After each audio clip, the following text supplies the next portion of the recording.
देश के खिलाफ हो रही साजिश को रोकने के लिए सरकार क्या कर रही है, इस रिपोर्ट के जरिए समझने की कोशिश करते हैं।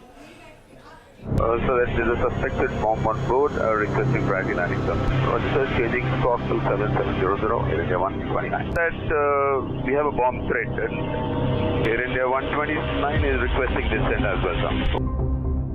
शनिवार को 30 से ज्यादा विमानों में बम की धमकी।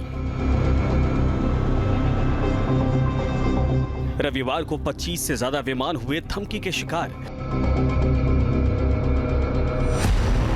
एक सप्ताह में 90 से ज्यादा विमानों को मिली धमकी।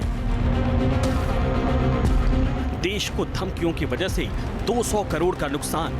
लेकिन ऐसी घटनाओं पर लगाम लगाने के लिए सरकार कमर कस चुकी है।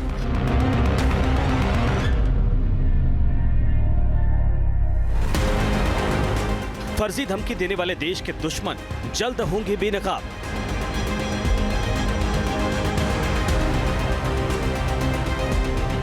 प्लेन में फर्जी धमकी का जो पैटर्न देखा जा रहा है, उससे साफ है कि सोची समझी साजिश के तहत ये सब कुछ हो रहा है। देश के दुश्मनों को जवाब देने के लिए बड़ी रणनीति तैयार की जा रही है।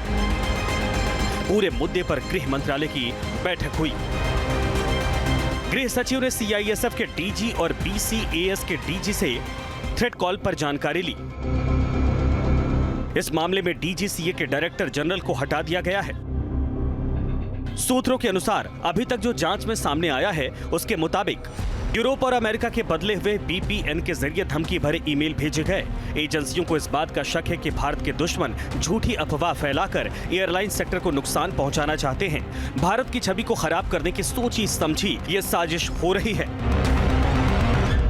एक तरफ सुरक्षा एजेंसियां जांच कर रही हैं, वहीं दूसरी तरफ धमकियों का सिलसिला थम नहीं रहा है। दिल्ली से इंदौर आने वाली एयरलाइंस फ्लाइट को बम से उड़ाने की धमकी दी गई है। सुरक्षा एजेंसियां इसकी जांच कर रही हैं। देखिए, ये मेल इंदौर एयरपोर्ट के लिए नहीं था स्पेसिफिकली। ये मेल अलायंस एयरवेज के लिए था, जो दिल्ली से इंदौर जिसको आना था। तो वहाँ पे एयरलाइंस को ये थ्रेट कॉल मिला था। तत्पश्चात हमारे द्वारा CSF की जो सिक्योरिटी के लिए रिस्पॉन्सिबल यूनिट है एयरपोर्ट की, उसके द्वारा फ़्लाइट को लैंड करवा के आइसोलेट किया गया। सभी पैसेंजर्स को सेफ्टी पूर्वक बाहर निकाला गया। उसके बाद जो भी उनके स्टैंडर्ड ऑपरेटिंग प्रिंसिपल्स होते हैं, उसके तहत उन्होंने BDDS के साथ चेकिंग कराई और ऐसा कुछ भी अभी तक उसमें पाया नहीं गया है। इस तरह की घटनाओं को रोकने के लिए सरकार की तरफ से सख्त कानून बनाने की कवायद शुरू हो चुकी है। नागरिक उड्डयन मंत्रालय एयरक्राफ्ट सिक्योरिटी रूल और separation of unlawful act against safety of civil aviation act में संशोधन करने जा रहा है। एक्ट में संशोधन के बाद धमकी भरा कॉल करने वालों के खिलाफ कार्रवाई के ज्यादा अधिकार होंगे। दोषियों के खिलाफ सख्त सजा का प्रावधान तय किया जाएगा। इसमें दोषियों को नो फ्लाइंग लिस्ट में डालने का भी विकल्प होगा। केंद्रीय नागरिक उड्डयन मंत्री ने एक प्रेस कॉन्फ्रेंस में इस बात की जानकारी साझा की है। Today, you said that you're going to make some amendments. Will there be some financial penalty or any jail term for the? No, that is what we are making it a cognizable offence. So, based on that amendment, there is going to be a punishment and also fine also. Sir, as you mentioned.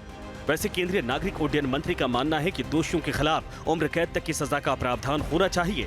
जाहिर है, सरकार पूरे मुद्दे पर बेहद गंभीर है और फर्जी धमकी वाले नेटवर्क को खत्म कर देना चाहती है। News nation. न्यूज़ नेशन अब व्हाट्सएप पर खबरों की ताजा अपडेट के लिए न्यूज़ नेशन के इस QR कोड को स्कैन करें।